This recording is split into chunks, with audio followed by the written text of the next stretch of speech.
Hello my friends, it's Danny and I am so excited to be back here with you all. My husband and I took some time off to enjoy the end of the summer with our kids, and we are officially back in time for pumpkin season. And I have the most delicious pumpkin oatmeal power cookie to share with you today. And the reason I call them power cookies is because they are stuffed with rolled oats, chopped pecans, chocolate chips, and shredded coconut. So this is both an energy dense and a nutrient dense cookie that would be perfect before or after a workout. They're also great for lunch boxes or as an afternoon snack. And if you are in a pinch and you need a little breakfast on the go, these cookies will be your new best friend. So the first thing you're gonna need for this recipe is oat flour. And remember, all oat flour is ground up oats. So while you can buy it pre-made at the grocery store, it is just as easy to make at home.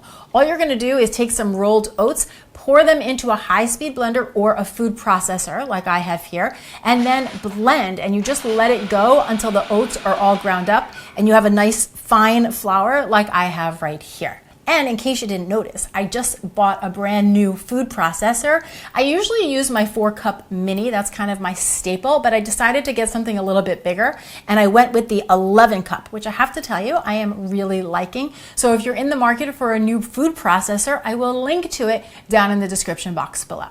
So from here, I'm just gonna get everything into one big bowl, starting with 1 cup of oat flour, and then 1/4 cup of rolled oats. This is just gonna add a really nice texture to the cookie. Then I have a 1/2 cup of coconut sugar, which I really like for this recipe because it has a deep caramel flavor that complements the flavors in the cookie. 1 teaspoon of cinnamon, a 1/2 teaspoon of pumpkin pie spice, which is a combination of cinnamon, cloves, ginger, and nutmeg. That's what makes pumpkin taste super pumpkin-y and delicious. A 1/2 teaspoon of baking soda, and then a 1/2 teaspoon of sea salt. And I'm just gonna use a fork to give this a quick whisk, make sure it's mixed together. And then we will add in the rest of the ingredients, starting with a 1/2 cup of pumpkin puree. Now, make sure when you are at the grocery store that you don't accidentally pick up pumpkin pie filling. Oftentimes you will find pumpkin pie filling right next to the pumpkin puree.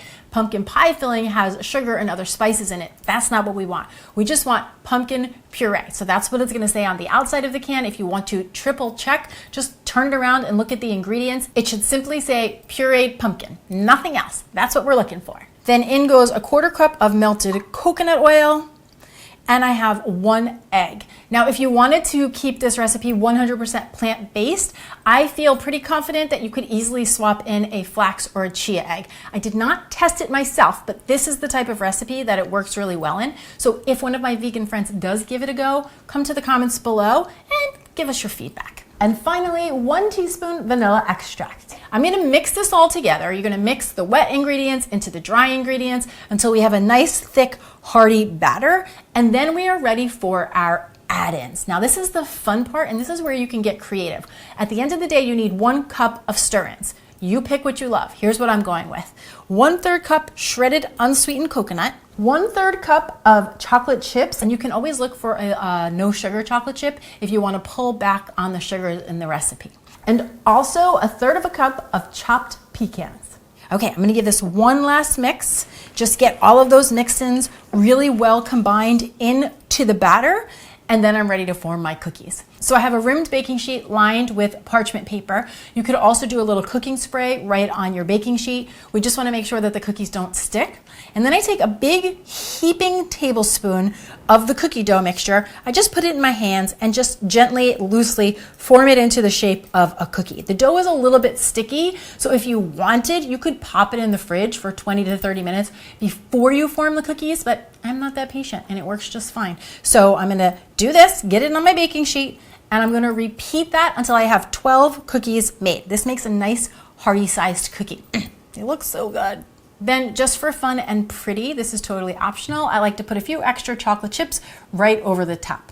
Then my tray is gonna go into the oven for 15 minutes or until the kitchen is fragrant and the cookies are golden brown. Now, when I first began my journey of healthy eating many moons ago, instead of eliminating foods from my diet that I really liked eating, like cookies, I would find ways to level up the quality of the ingredients that I used. So for instance, in today's cookie recipe, instead of using white refined flours and white refined sugar, I used oat flour, oatmeal, and coconut sugar. Yes, it is a small step, but my dear friend, do not ever underestimate the power of a baby step.